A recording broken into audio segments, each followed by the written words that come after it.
एवढी उंची गाठलेली आहे की आभाराच्या औपचारिकता आपण पूर्ण करत आहोत. खरं आज हा कार्यक्रम जरी समारोप झालेला असेल तर सुनील धनगर सरांसोबत आणि वल्लरी प्रकाशनासोबत सभागृहात बसलेल्या प्रत्येकाचे ऋणानुबंध अधिक घट्ट होणार आहेत. सुनील सर त्यांच्यातली सगळी प्रतिभा, त्यांच्यातली सगळी कौशल्य आपल्या सर्वांसाठी सदाकरिता उपलब्धते असतातच, पण याच्यापुढे आणखीन उपलब्धते असण्याचा प्रयत्न करणार आहेत. आदरणीय सुधीर गाडगिळ सरांनी अत्यंत विनम्रपणे आपलं निमंत्रण स्वीकारलं. वेळात वेळ काढून ते आपल्याकडे आले. विद्यापीठाचे कुलगुरू आदरणीय डॉक्टर पराग काळकर सर सुद्धा पुष्कळ वेळ आपल्या समारंभाला येऊन गेले. प्रतिमा पंकज मॅडम खास मुंबईवरून आलेले आहेत. त्यानंतर आमचे हर्षल पाटील सर अत्यंत यथार्थ सूत्रसंचालन करणारे मुंबईवरून आपल्याकडे खास आलेले होते. सुनील धनगर सरांचे शाळेमधले शिक्षक, त्यांचे मित्रवर्य, स्नेही, महाविद्यालयामधले त्यांचे सहकारी, आता सगळ्यांचं नाव घेणे इथं वेळ पुरणार नाही आहे. त्या सर्वांचं मी वल्लरी प्रकाशनाच्या वतीनं, सुनील धनगर सरांच्या वतीनं आभार मानतो. त्याचप्रमाणे वल्लरी प्रकाशनाचे अनेक लेखक, कवी इथं उपलब्ध आहेत. देशमुख सर आहेत आमचे, त्यानंतर रोटी सर येऊन गेलेले आहेत.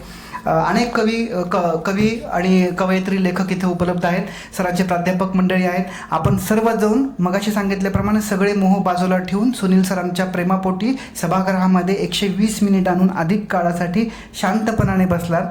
सर्वांचे मनोगत ऐकून घेतलेली आहेत आणि या समारंभामधून आपण सर्वांनी प्रेरणा घेऊन आपले स्वतःचे ग्रंथ लिहावेत, लेखनाच्या माध्यमातून वाचकांपर्यंत पोहोचावं, आपले जीवन अनुभव लोकांना सांगावेत.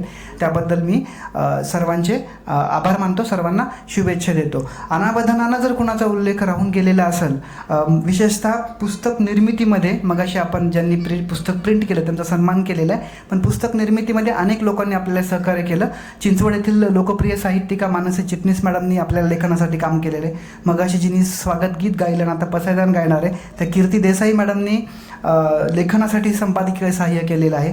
प्रूफ रीडर आहेत, कोल्हापूरचेच आमचे एक मुखपृष्ठकार आहेत, त्यांनी अत्यंत समर्पक असा मुखपृष्ठ तयार केलेला आहे. या सर्वांचं मी आभार मानतो. त्यानंतर अनावधानानं जर प्रत्यक्ष अप्रत्यक्षपणे जर कुणाचा उल्लेख राहिला का, प्रत्यक्षपणे कुणाचा जर उल्लेख राहिलेला असेल तर त्यांचासुद्धा मी मनापासून आभार मानतो. एक सन्मान आपला अनावधानानं राहून गेलेला आहे. भरत गाडेकर सर आपल्याकडे उपस्थित आहेत. सरांना मी विनंती करतो की त्यांनी व्यासपीठावर येऊन त्यांचा सन्मान स्वीकारावा. भरत गाडेकर सर. भरत गाडेकर सरांनी ह्या महाविद्यालयाच्या या हॉलसाठी आणि एकूणच संपूर्ण कार्यक्रमाच्या आयोजन नियोजनासाठी अत्यंत मनापासून आणि प्रेमानं काम केलेलं आहे. आणि भरत गाडेकर सर सप महाविद्यालयामध्येच सेवा बजावत आहेत आणि एखादा कार्यक्रम करण्याच्या मागे खूप लोकांचे हात असतात. त्यामधला एक प्रमुख हात भरत गाडेकर सरांचा होता.